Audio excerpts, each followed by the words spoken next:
Hello, everyone. This is Al Fadi, and this is a continuation of a brand new series that we just started it, myself and Dr. Bill Warner, on the status of women in Islam. Last time we kind of gave just an introduction to the topic itself. Today we are going to dig a little bit deeper, get into the weeds if you wish, and we'll begin to uncover some troubling teachings that are found in Islamic primary sources, the Quran or the Hadith, for instance, and how these primary sources do not in any way show equality between male and female. Bill, you alluded to a chapter last time, and you said it. You mentioned chapter 4, verse 34, and I knew exactly what you meant by that. What is it about that particular verse in chapter 4 that you found to be troubling? Well, not only does verse 434 say that men are superior to women or that women are inferior to men, but it goes ahead to say that if they don't act in a manner you like or even have a bad attitude, you can beat them. Did you hear what he said? In there, it doesn't give you justification why, for instance, a woman should be beating. It says if you fear disloyalty, if you fear, something from them, maybe you assumed that they have bad attitude. Maybe your wife came back later. She said, I will be home at 8 in the evening. She came at 8:30, and you're like, oh, you're cheating on me. That's enough. Right. That's more than enough for you to activate this command, basically. And it says beat them. It doesn't. Now, by the way, sometimes people ask me, this is a sidebar, what about a good translation of a Quran? Because there's this myth that it depends heavily on how you translate it. I say go to verse 434. If it says beat them, it's a good translation. If it says beat them lightly, it's a bad translation. And guess what, Bill? Lately I'm not finding anyone that is a good translation anymore about that verse, because they begin to understand that there is something embarrassing here. Well, it should be embarrassing. It's wrong. Exactly. So if we go to the wife beating, for instance, Muhammad, the Prophet of Islam, did beat his wife. For instance, in one of the hadith, this one is found in Bukhari, in Muslim, book number 4, hadith number 2127, 2127. This is what it says. He, speaking of Muhammad, struck me, this is Aisha was talking about that, on the chest, which caused me pain. Now, the background behind this hadith was interesting. Muhammad supposedly went outside at nighttime, right? Mm-hmm. So she was curious about why did he leave at nighttime. So she followed him without telling him that I'm going to follow you. He noticed, he's smart. He noticed someone was following him, and then later he recognized who was following him. So when he came back, she pretended, she sprung back home. She pretended she was asleep. He came in and says, why are you out of breath? And he started questioning her. So she told him, that something that he didn't like, and he kind of accused her of lying to him, and he stuck his finger in her chest like this. And she said it was painful. Now let me ask you, this is the Prophet of Islam who's the model, right? Is this how you ought to treat your wife, for instance, if, let's say, she didn't want to tell you? Maybe she's planning a surprise party for you, and she didn't want to tell you. Is that how you treat her? Well, I've been married for 56 years. Let me assure you that being married involves a certain amount of stress and strain. And I can understand the impulse to strike a woman, but I've never actually done so because it is wrong to do so. But again, I can understand the urge. Because living together with a woman for as long as I have, now then, let me follow this up by saying that now then things run very smooth, thank you. But getting it all started out was a little rough in spots, but I never struck her because it is wrong to do so. Absolutely. It's just not the right attitude, not the right really. That's not how a gentleman ought to act anyway. I find it interesting because Muslim women lately in this culture, in the contemporary culture we live in, they find this to be really oppressive behavior. They find it to be unkind, unjust. But they overlook the fact that the husband actually is following his own commands. Mm-hmm. He is enacting what he was told to be, that's the model set for you. So what is the dilemma here for a Muslim woman then? I've wondered about this a lot. I've also wondered about this question. Why do women in America become Muslim? That's right. And yet they do. And I figured out there's good reasons for this. Well, I've already established that I think women are equal to men in their thinking process. So what is the reasons that some American women marry a Muslim man? I've come up with this list. Number one, the Muslim man wants a family and wants to be a husband, and it's hard to find a husband in our society today. The other thing is you can be the Muslim woman, you mean? Yes. Yeah. You can be a Muslim woman and stay at home. You don't have to be a professional. You can raise children as is a natural instinct. So and also the man is supposed to bring home enough to live on, and he's not supposed to cheat on you. So you look and you go, okay, he's not going to cheat on me. He's going to bring money at home. I can live a life as a mother. This is a good deal. Now remember, I went through and I cataloged 3 categories of women's treatment: superior, equal, and inferior. And so they do find qualities in there that are enough to feel good about it. But verse 434 hangs over her head. If he wants to, he can strike her. Yeah. Let's show that a slide, by the way, about how women actually, from your assessment that you made, Yes. look at the high status, the equal status, and the low status. Well, this tells a very sad story, I'm afraid. High status means you're a mother, and that's less than 1%. Equal status is 10%. But like I say, even the equal status, which is equal on Judgment Day, is modified by the fact that one of your rules as a woman is 434, to be subjugated by the husband. And then we have low status, and that can be manifest in many ways, whether it's sex slaves, being beaten, whatever it is.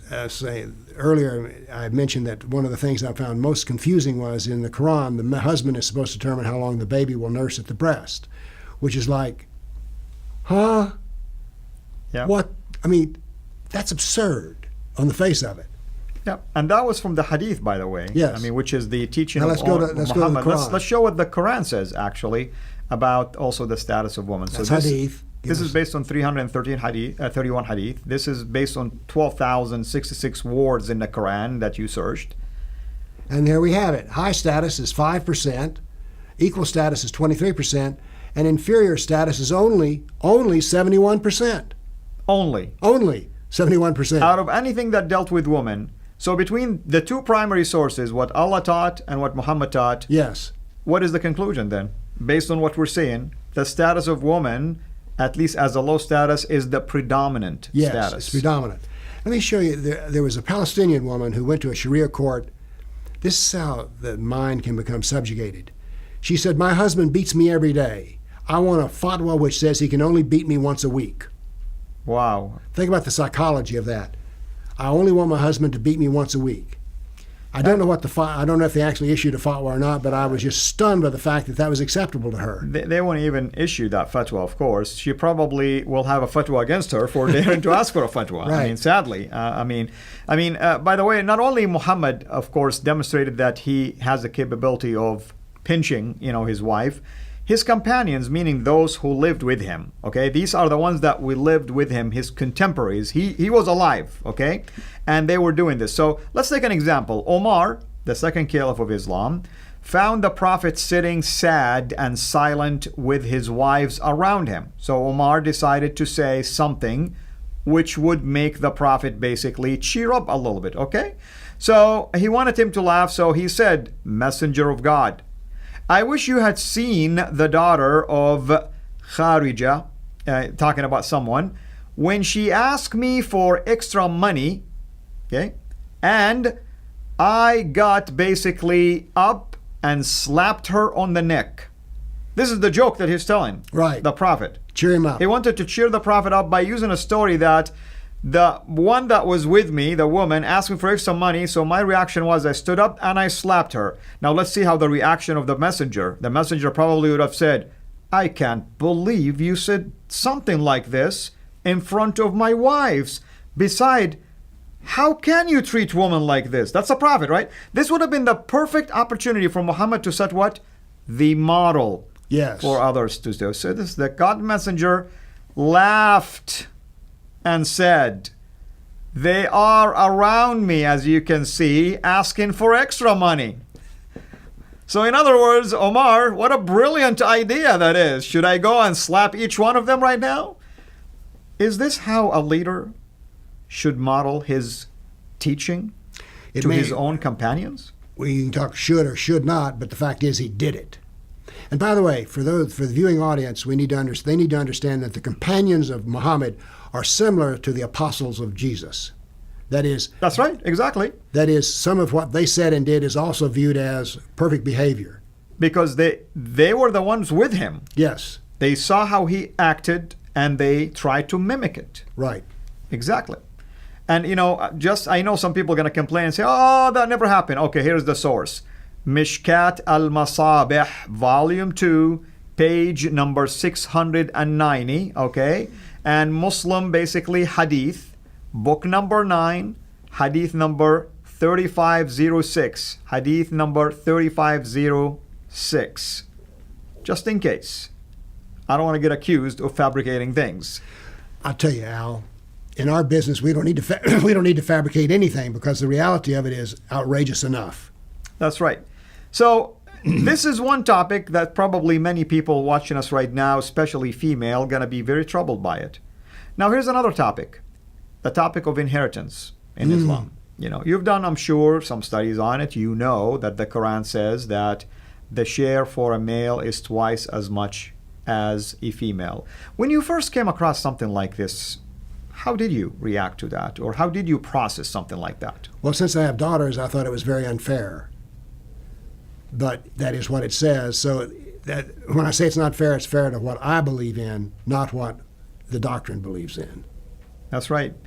And here is what's going on here. So, you have basically the status of woman in terms of, giving him the sources. And I wanted just to kind of read basically a hadith that is extremely troubling. So, a woman came to the Prophet of Islam and says, why is it that a female gets, less than a male?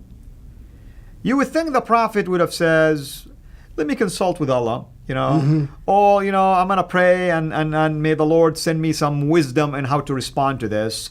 His response was, narrated, basically Abu Sa'id al-Khudri, the Prophet said, isn't the witness of a woman equal to half that of a man? Now here's what he's doing.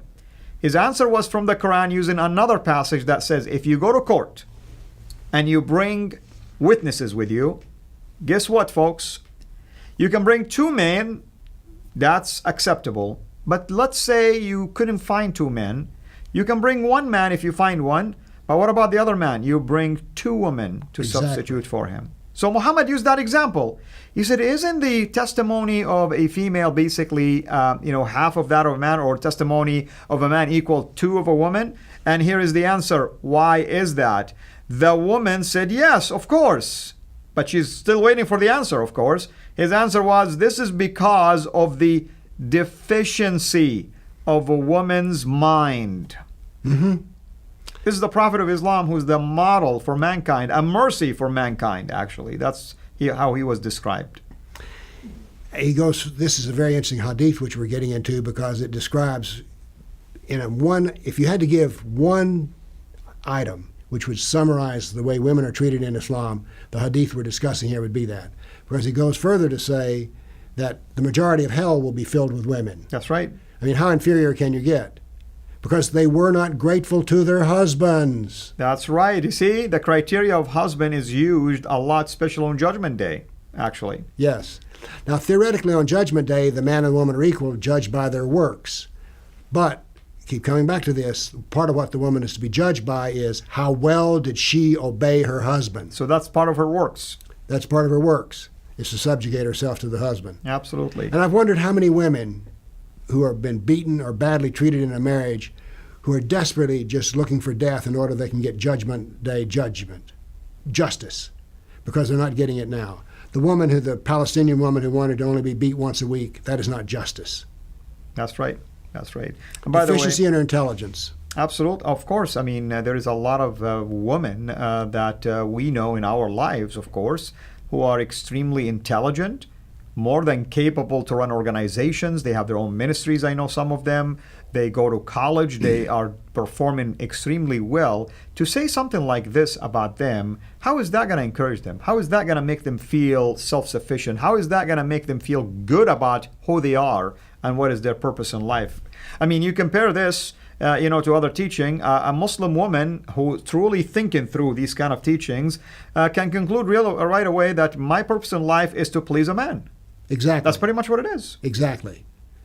And the way she's pleasing to the man is she subjugates herself to the man. Absolutely, absolutely. And just to be on the safe side again, I want to give you a source for the hadith that I just mentioned about a woman is deficient in her brain or mind. It's many sources have it, by the way, but this is one of examples. It's found in Hadith Bukhari or collection of Bukhari, volume 3, book number 48, hadith number 826. Hadith number 826.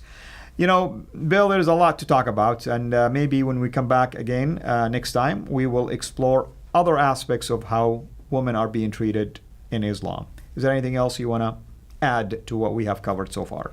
I only wish that what we're saying here could be understood by everyone, including Muslim women, because everyone needs.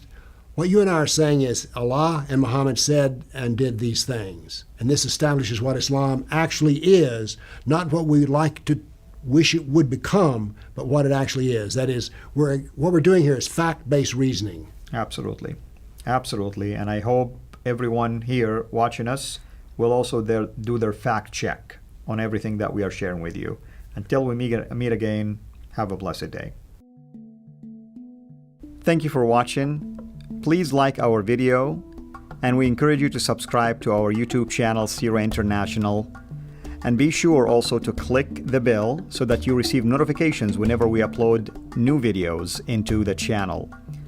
And finally, I like to prayerfully encourage you to become a patron through Patreon. Your giving is much needed and will enable us to produce more and more of videos like this so that we can publish them on a weekly basis. So thank you in advance.